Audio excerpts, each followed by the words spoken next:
सिद्धार्थ यादव अब भारत जोड़ो यात्रा की तर्ज पर एक और आंदोलन छेड़ने की तैयारी हो रही है ईवीएम के खिलाफ।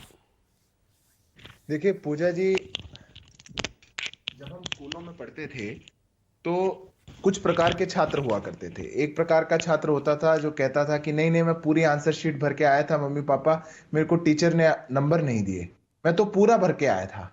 अब कई बार उनके पेरेंट्स मान लेते थे उनकी बात कि एग्जामिनर की गलती होगी, उनको नंबर नहीं दिए।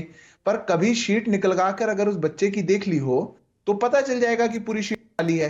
अभी कांग्रेस प्रवक्ता जो ये बात कह रही हैं, मैं आपको 3-4 टेक्निकल बात बोलता हूं। उन्होंने किसी गांव का उल्लेख किया, वो कह रहे हैं कि पूरा गांव वहां पे प्रोटेस्ट कर रहा है कि हमने तो कांग्रेस को वोट किया था। मैं चैलेंज देता हूं पूजा जी को, राहुल जी को उस गांव में भेजिए, जितने लोग वहां पर हैं उनका इलेक्शन आई कार्ड इकट्ठा करिए, उनसे दस्तखत करवाइए, उस पार्टी को वोट दिया था, और इलेक्शन पिटीशन डालिए।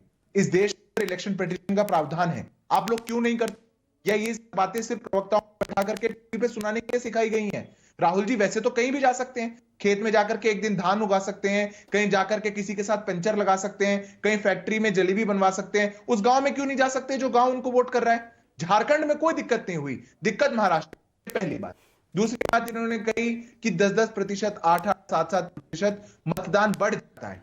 मैं फिर से चैलेंज करके उनको कहता हूं, देश का वो चुनाव बताइए, चाहे आम चुनाव चाहे विधानसभा का चुनाव, जहां पर मत प्रतिशत जो शाम को 6 बजे आया था, रात तक फाइनल मत प्रतिशत वही था।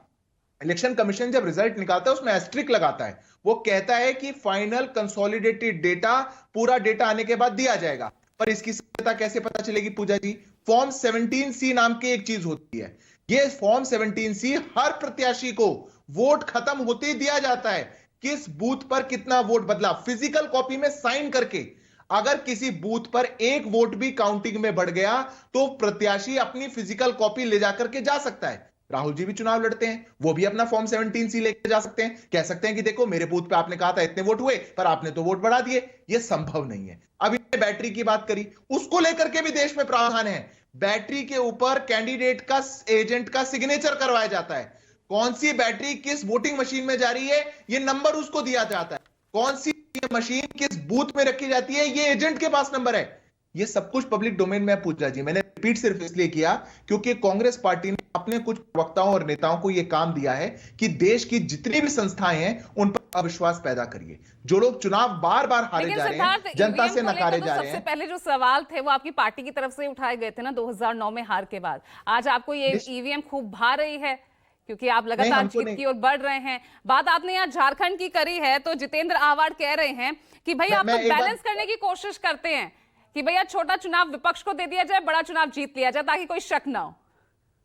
मतलब झारखंड जैसा एक चुनाव जहां पर हम पिछली बार भी पूरे सत्ता में नहीं थे, वो तो छोटा चुनाव हो गया।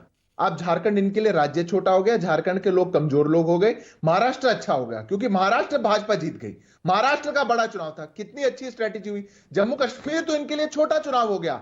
जम्मू कश्मीर में भारतीय जनता पार्टी ने इतनी मेहनत की, संघर्ष की, हमने अपनी शहादत दी लोगों की, वो छोटा चुनाव हो गया। पर हरियाणा बड़ा चुनाव हो गया। कल तक ये हरियाणा को कुछ मानते ही नहीं थे। ये इनकी सत्यता है। रही दूसरी बात पूजा जी, शंका होना गलत नहीं है, शंका करिए।